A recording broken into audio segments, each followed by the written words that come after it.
were to give you $50, what would you do with it? I'd eat. How long can you eat? How long can you live on $50? I don't know. I would bet not very long.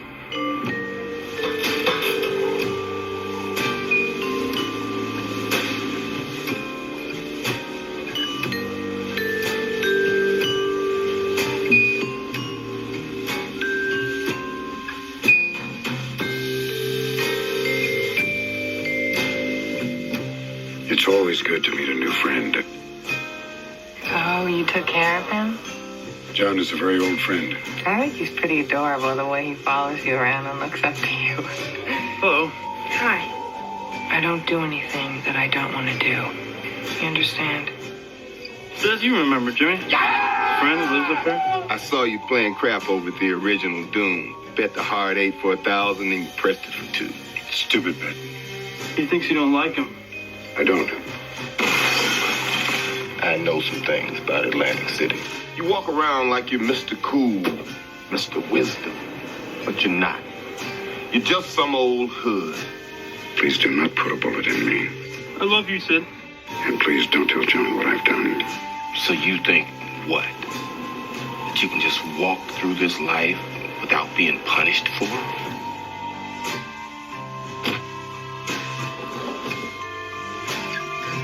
That is my hope.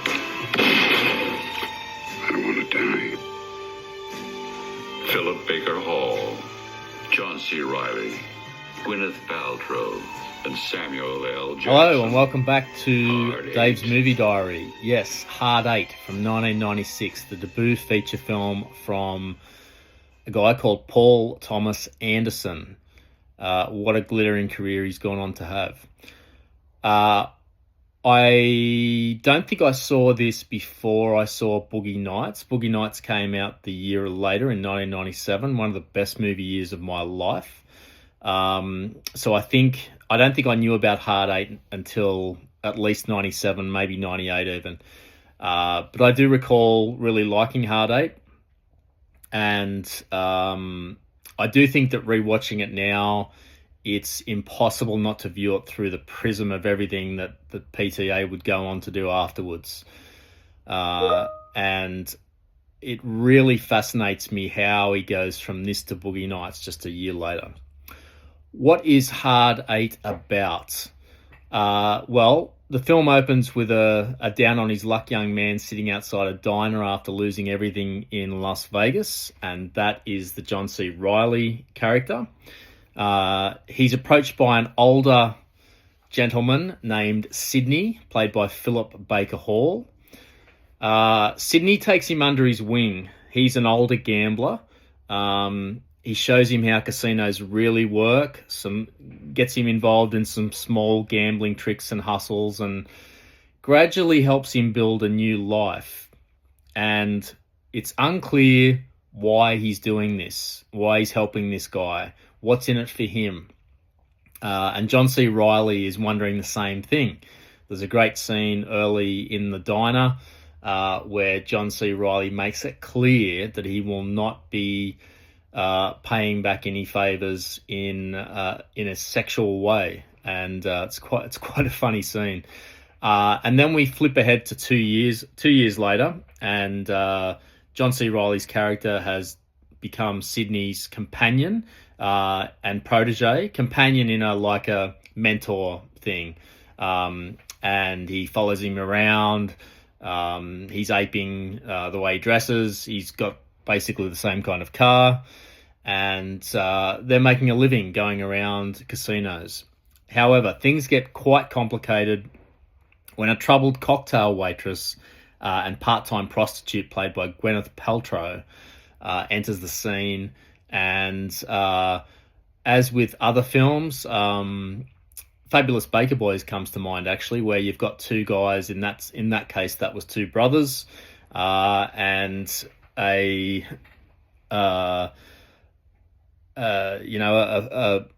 bewitching female enters the scene. That time it was Michelle Pfeiffer. This time it's Gwyneth Paltrow, and things get very complicated. Also, there is another character added into the mix at around the same time that Gwyneth Paltrow enters, and this character is called Jimmy, played by Samuel L. Jackson, off the back of Pulp Fiction a couple of years before, the same year that The Long Kiss Goodnight comes out. Just on a really good run of films. Anyway, Jimmy is probably a pretty big threat to Sydney's future, the Philip Baker Hall character, and things get really complicated. One thing, I'll start again. Doing these pods and revisiting some of these films, some of these films that I haven't seen for, 20, 30 years, reminds me how memory plays strange tricks on you. So there's a whole suite of films that I watch fairly regularly. A lot of Tarantino films, some Michael Mann films, The Godfathers, those sort of really elite, some of the Kubricks, some of those films that are really not depending on plot to really enjoy a rewatch. But then there's films like this that I really liked, but I haven't seen for a long time because there's just only so many hours in the day. Life gets in the way.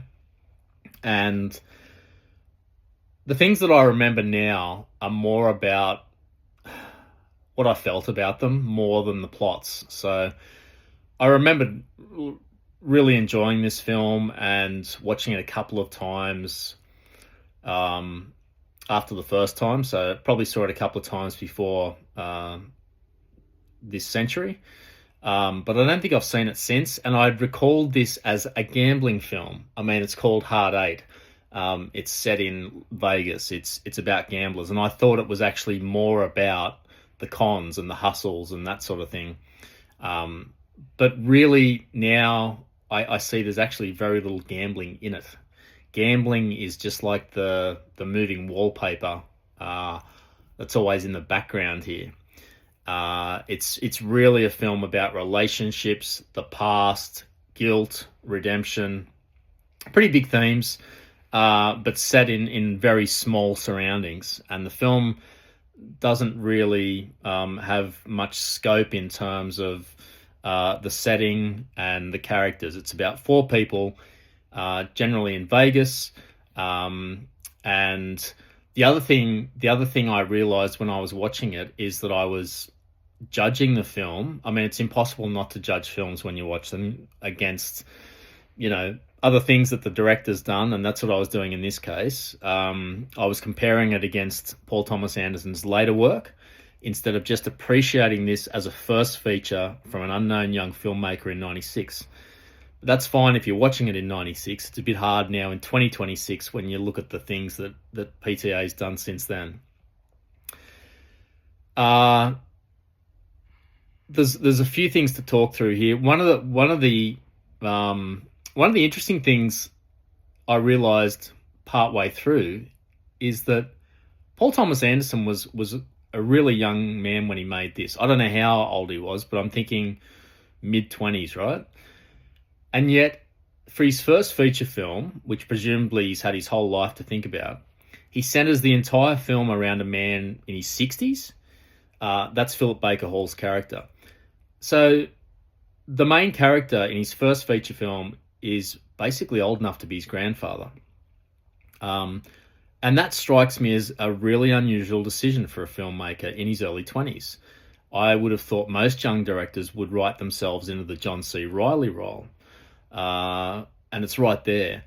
But Paul Thomas Anderson instead builds the entire emotional core around this quite sad older man, which is a really interesting choice, and it shows, I think, when you look at what he's done since then, across all the fantastic films we've enjoyed for 30 years, how much depth he has. And I think all successful directors are people that really study the human condition and do a lot of people watching and get fascinated with a whole range of characters, not just characters in their lane, if you like. So he's a really perceptive filmmaker. I mean, that's really obvious, but yeah, anyway, I found that interesting. Lots of little details I loved in this film. Here's an example. There's a great early scene where just after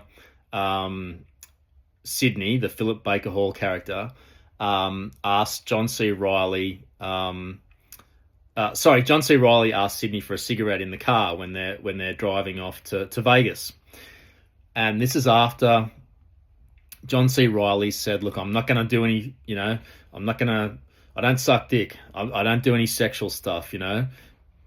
That's when John C. Riley's trying to work out, why is this guy helping me? Why is he helping a complete stranger out? And he says, okay, I'll go to Vegas with you, but I'm in the back. I'm not in the front. and you see them driving along, and then a couple of minutes later, we have a cut, and you see John C. Riley in the front seat.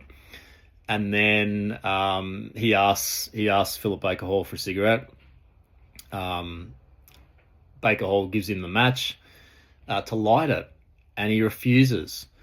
And I completely related to that. I sadly smoked in the 90s, and I hated using matches. It was my last resort because that first drag always tastes awful. It's something to do with the phosphorus on the match head, I think. Anyway, I'd rather use a stovetop, and I've done that before. So little life details like that always stand out. Another one, when they go to Vegas the first time, and John C. Riley is a complete greenhorn, has no idea what to do, how to dress, and he's just spent the first day doing exactly what Philip Baker Hall is telling him to do, and he comes out with a tidy little profit of a couple of thousand, has a win. He's up in his room watching pay-per-view movies, and he thinks, I've made it. This is my life now. And then Philip Baker Hall says, well, I'm going to go down and gamble. And John C. Riley goes, yeah, can I come down? And he says, yeah, cool.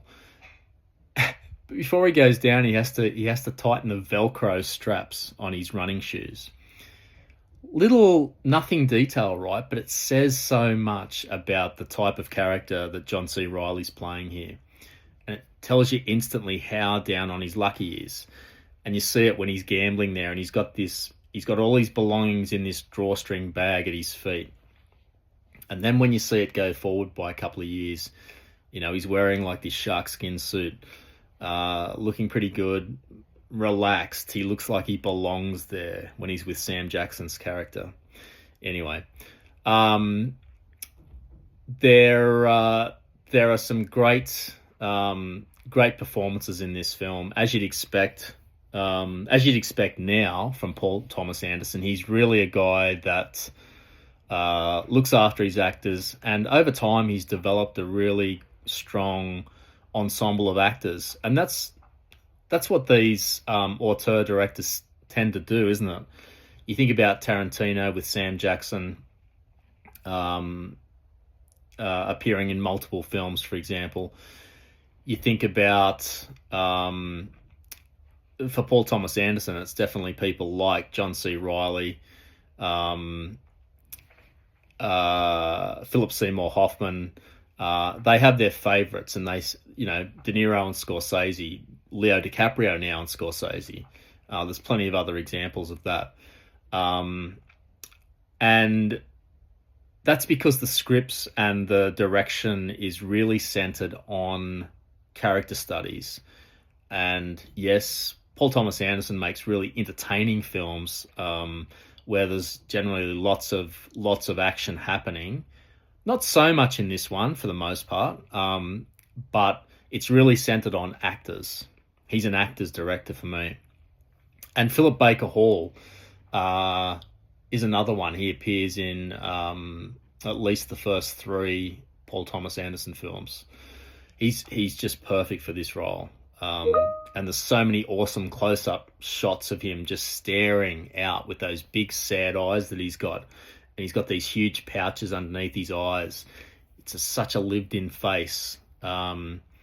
He is perfect in these sort of urban dramas.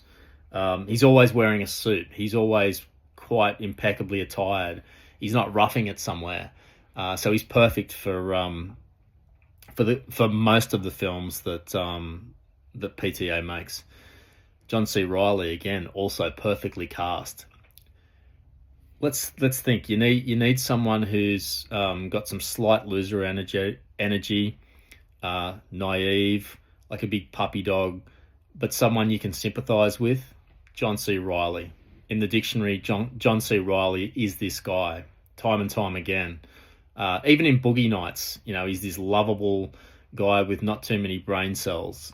Again in Magnolia, again and again and again. Rinse and repeat, but there's variations and slight differences in tone. I think this might have been the first time I ever saw John C. Reilly.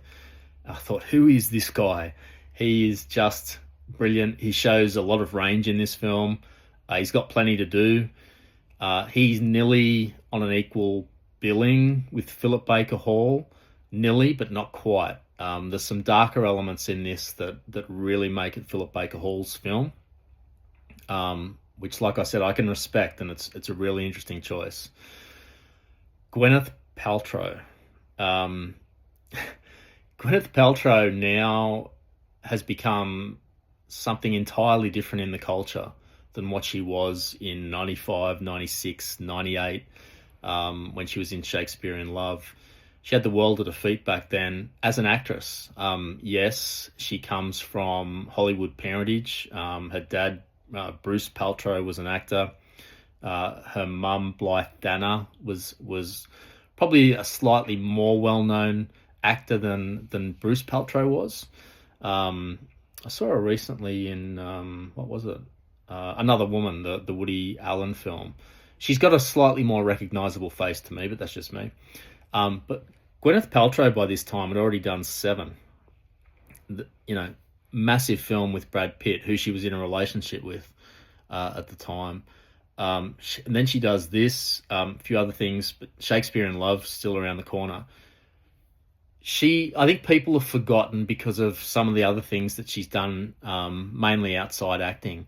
She was a fantastic actress in this period, and this is a great role for her because it's so different to the role she had in Seven. If you think of what she was doing in Seven, it was a small but critical part, and she was really like you felt sorry. You definitely feel sorry for her at the end of Seven, but even throughout that film, she's marginalized. There's a lot to like about her, a lot of charisma. And then in this, similar, but she makes some really bad decisions in this, but it's based on her life. And she's really compelling and believable as this waitress / working girl, however you want to term it. And I'd forgotten too how good of an actress she was, because I think that she's been typecast as something else. Paul Thomas Anderson and David Fincher the year before got some great performances out of her. Sam Jackson, he's doing what Sam Jackson does in this film. Variations on Jules from Pulp Fiction, Ordell Robbie from Jackie Brown, a few other ones too.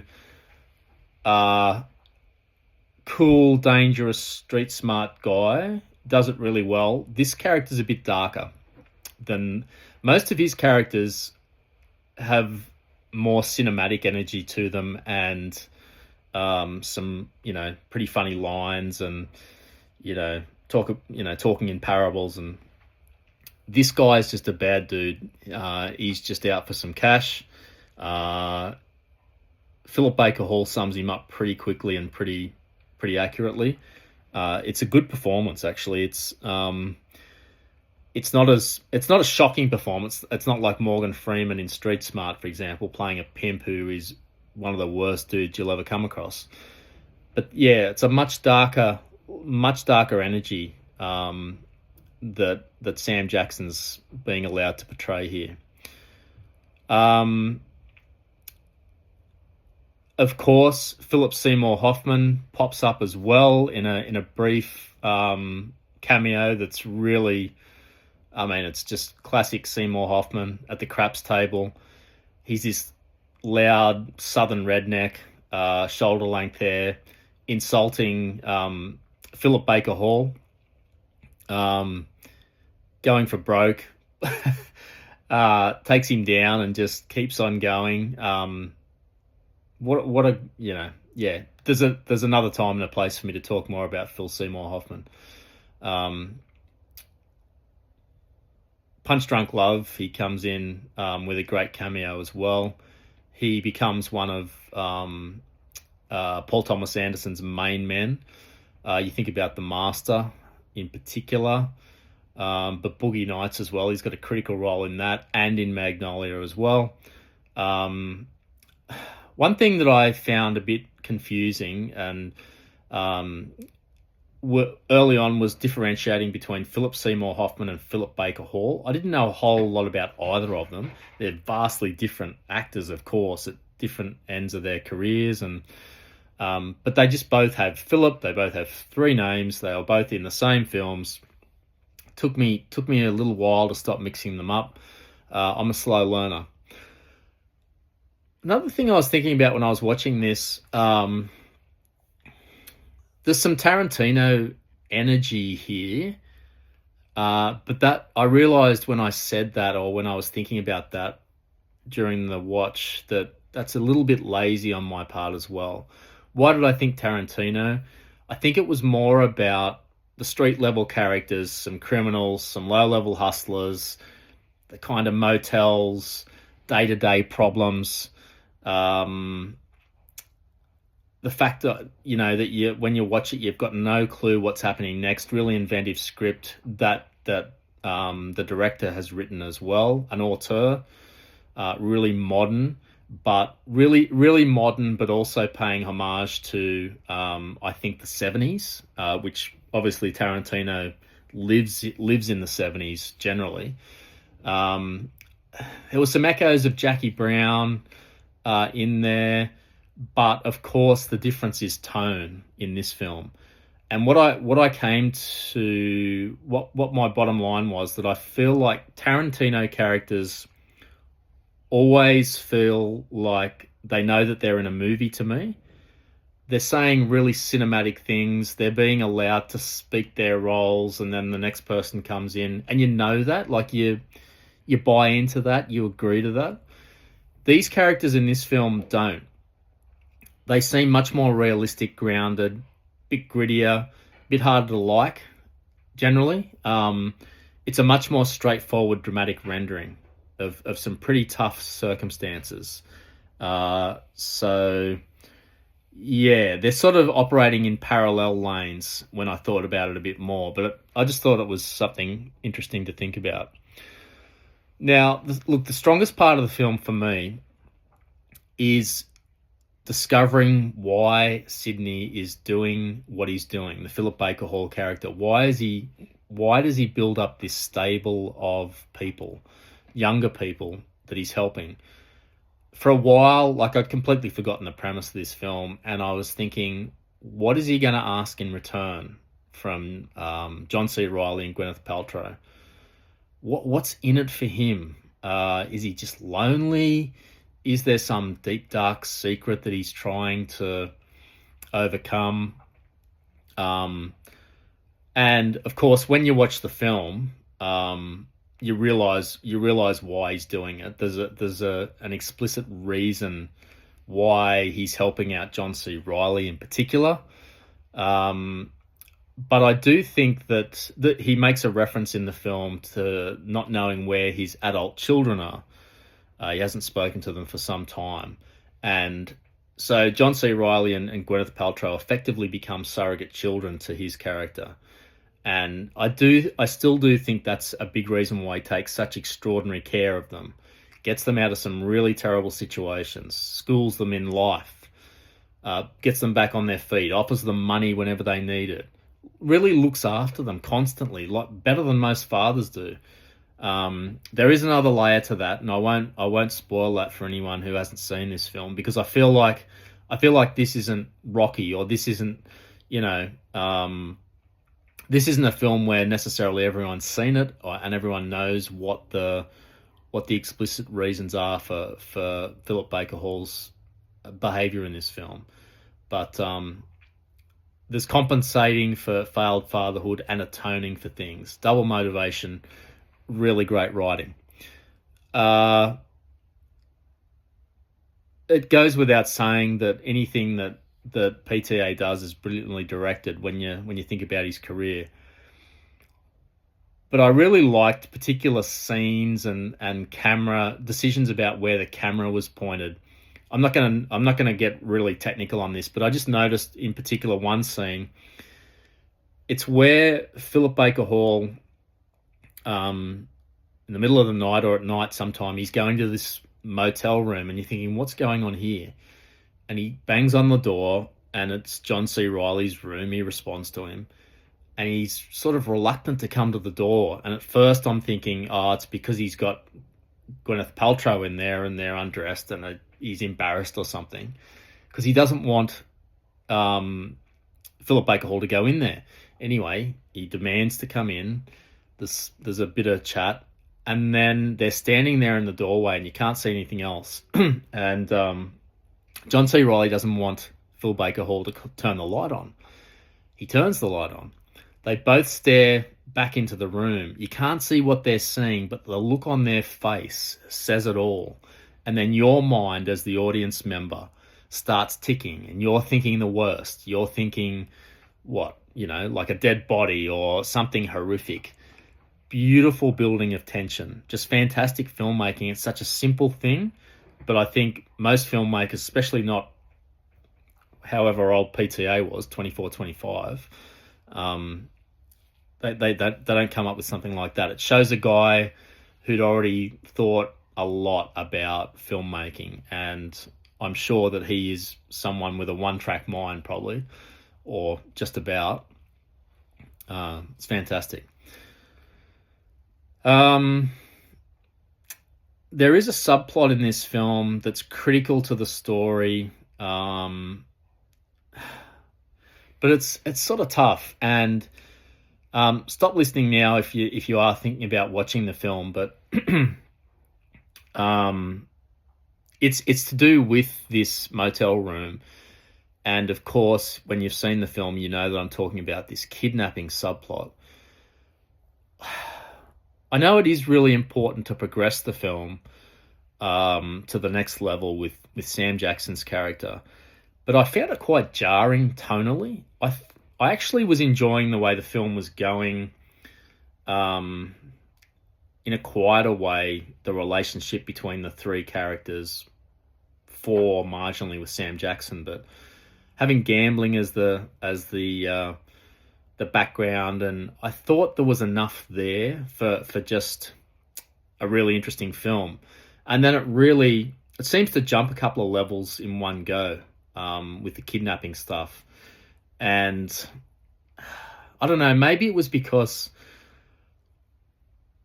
I didn't quite believe, or it didn't really work for me, that Gwyneth Paltrow would do this for $300 and or that John C. Reilly would go along with it and also stake his future on that and back her up. I know love's a powerful thing, but I don't know. It just didn't seem like a strong enough motive to change the whole direction the film's going in. That said, I do think the film writes itself as it goes along, but I just found it a really steep rise in the tone of the film. There's some great music choices, as always, with Paul Thomas Anderson, as there is with Tarantino, Scorsese. All these guys know how to make music and scores really work for them. The one that stood out for me, though, is there's this really smoky keyboard music leading up to Sam Jackson's Date with Destiny with Philip Baker Hall in his motel or apartment, and it keeps on going when we get John C. Reilly and Gwyneth Paltrow driving off. Really smooth, like I said, smoky, bluesy. I'm not sure how to characterize it, but super stylish music. It's the sort of music I'd love to have playing in the background. It's perfect for that scene. So once again, PTA gets it right. Now, I've started just asking these two questions just for laughs, or I don't know, something different. Is this a date film, or is it a hangover film, or is it both? Is it a date film? It is definitely not a date film. Why? It's too low key. It's a character study.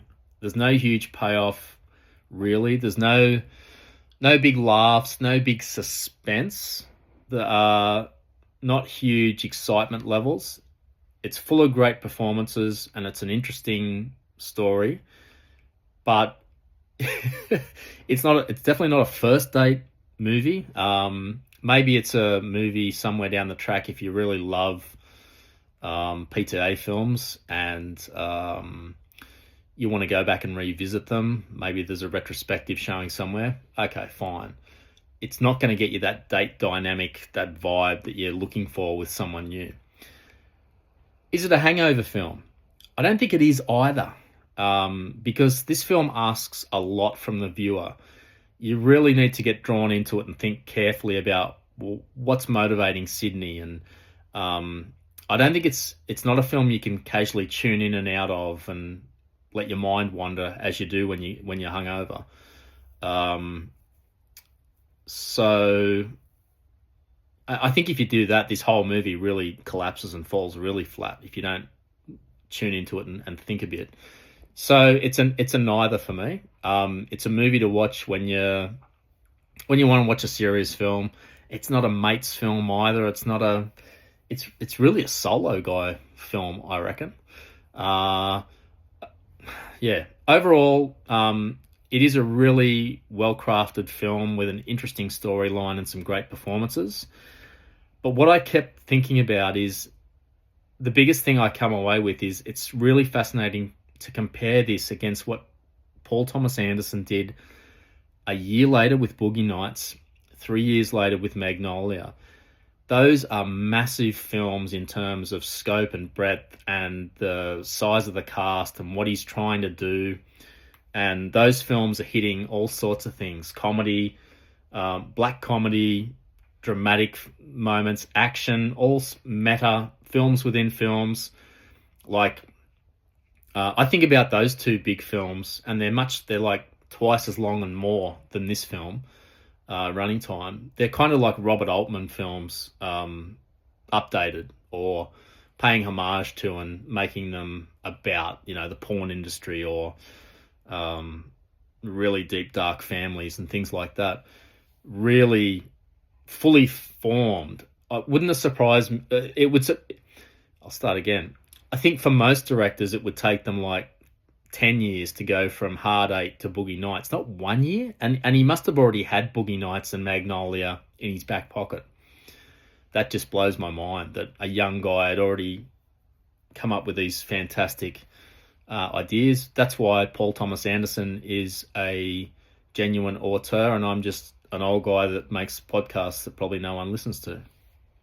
But anyway, that's probably what's going to stick with me after this film. Apart from saying, yeah, it's a good, solid, 7.5, 8 out of 10. Just doesn't have that full PTA stamp all over it yet. Doesn't have that massive ambition. This is a really small, contained, intimate film. Really impressive first feature, no doubt. It's not Reservoir Dogs. It's not Jaws. I know that's technically not. That's probably a bad example. But it's not. Maybe it's more like Mean Streets for Scorsese. Maybe that's a better. But even Scorsese went, it took him 3 years and a film in between to get to Taxi Driver. So, anyway, going around in circles here, but you get what I'm trying to say. It's just amazing how quickly Paul Thomas Anderson evolved. So there you go. I'll leave it there. That's Hard Eight from 1996. Glad you listened in. If you did, this is a film worth watching, especially if you're into serious filmmakers. Check it out. Thanks as always for listening. See you next time.